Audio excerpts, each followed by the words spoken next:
This is a review of set 6067 Guarded Inn from the Castle line. It is part of the Lion Knights faction and was released in the year 1986. Original retail price was $19.75, and according to the box, the piece count is 246. So here are the instructions. Unfortunately, no box with this one, but that's okay. There are also no alternate builds in the back of the instructions, unfortunately. Those would be on the box, which I do not have. So we are just going to go ahead and get right to building.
So here we have the completed set, and first we'll take a look at our minifigures.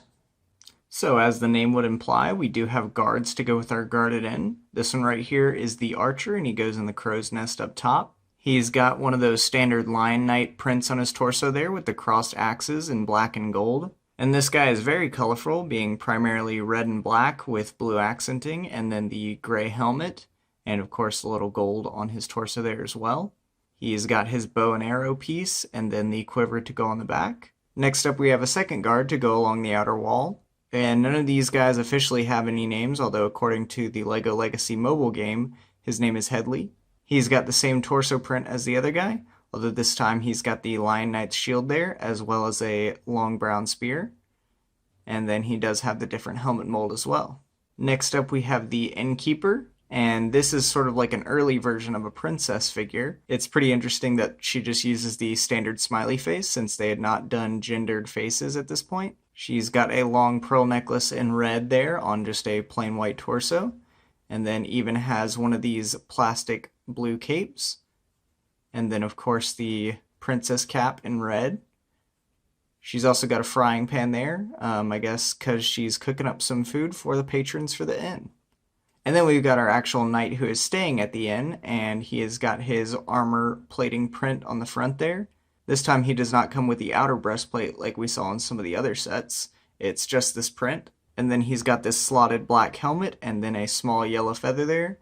And he's relaxing by just drinking out of his white goblet there. And he also does have a black plastic cape on the back.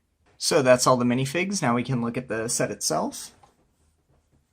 And first up here we do have this horse, which I imagine is for the Blue Knight that he rode in on. It's just a standard plain white horse with a yellow saddle. And this saddle only has a clip on one side since this was produced in 1986. That was before they added 2 clips. And he's got a sword on there for when he's riding into battle. And then there actually is a small little area here that is big enough for his horse on the side of the inn, that I assume is meant to just be a little stable area, so that's neat that they included room for the horse as well. So while we're on this side, let's take a look at the exterior before moving to the inside. And just off the bat, one of the things that should certainly stand out and is one of my favorite aspects of this set is just how colorful it is. It's as colorful as the knights that accompany it, in that we've got the red and black primarily with a little bit of blue and yellow accenting, and then of course the gray segments for the wall. But again, I just love the overall coloring of this set, and when you have it in a castle town layout, it definitely pops out as the main centerpiece of color, since most of the castle sets from the 80s and early 90s were just light gray or black or even dark gray along those lines, so this really is a standout piece in these sets. We've got the crow's nest up top here, which is big enough for our archer. And I have to say, I am really impressed with the way they made that fit right in with the sloped roof there. We've also got the Lion Knights colors on the flag up here. And they've even got this nice detailing piece for a vent to maybe ventilate the cooking. And it's built right into the side of the sloped roof, and that also looks great there. Then we have this outer wall segment, which is made up of 4 of these large wall pieces, and then even one of them is printed. And we'll come back to that as it's part of a modular segment that we'll look at later. But then there's also room along the wall so that you can pose your knights so that they can keep watch, and even a little intersection here if you need more room. And again, that transitions nicely on this side to the sloped roof. So moving in a little bit closer, we have this nice signpost with 2 goblets and some grapes. And this is a very rare piece and quite expensive and difficult to find in unbroken condition. A lot of times these old signs will have their clips break off, so they can't really hang on to a pole like this. So I was very fortunate to get this with such a good condition sign, and it is printed on both sides, of course. Then we get to what are probably my favorite pieces in the set, and that is these thatched wall pieces that are printed. We have this one here that is in black and red, and this same printed piece in this color doesn't show up in any other set. However, it does show up in yellow in the Black Falcon's Fortress and the Black Knight's Fortress. We've also got 2 of these large corner pieces in the same thatched style in red on the side here. Again, those also don't show up in any other sets, and I just think those are really nicely detailed and cool printed pieces, especially for the time. We've of course got our large blue door here, which does swing open, and they even did a little bit of nice arching on the top there. Same for our yellow window up here. It also has some arching on the top. And I like that they even included some red accenting up top here to give us that black and red thatched look that these pieces provide. And we also have another yellow window with an arch on the right side as well. And then some flowers on the outside to give it even more color. Now in the actual instruction steps, it doesn't say to put these flower tops onto these stems here.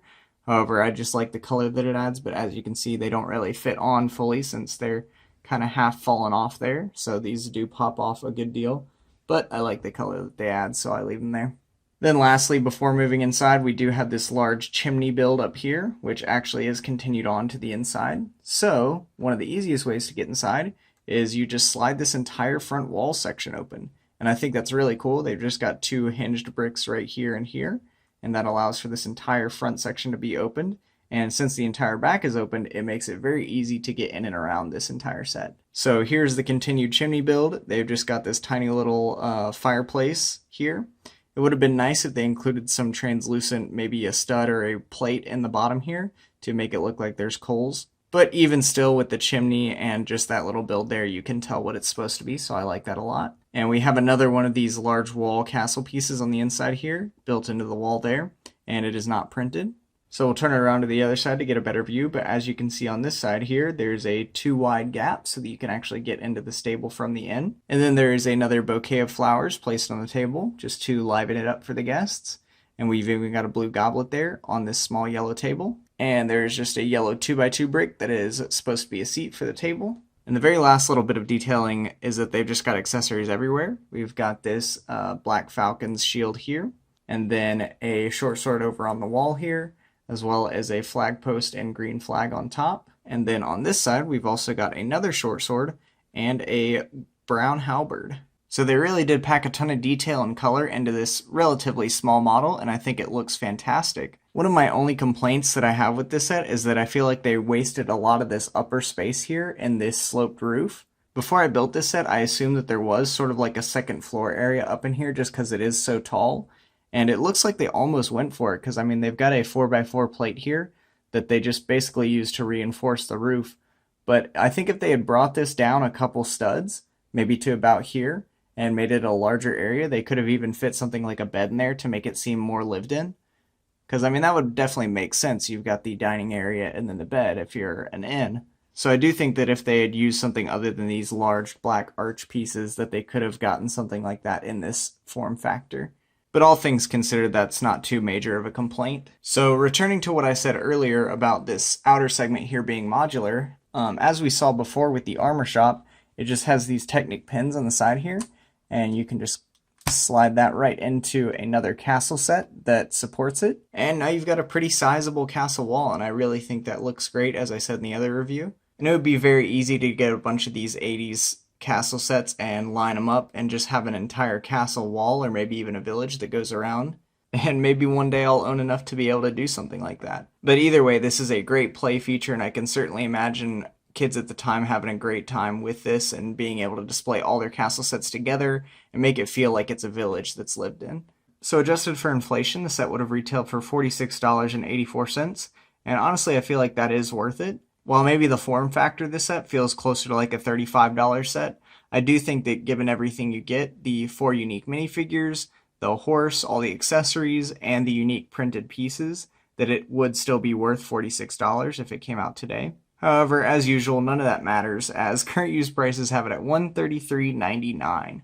As I've said with pretty much every single classic castle review, that's pretty insane in my opinion. But of course, they're collectible, and with these older sets from the 80s that are also modular, I think there's a much larger incentive to get all of them so that you can connect them together, because it does look really good, as I showed you a little bit earlier there. And again, the colors that they use in this set in particular are not something typical of the time, and certainly not something LEGO would do nowadays.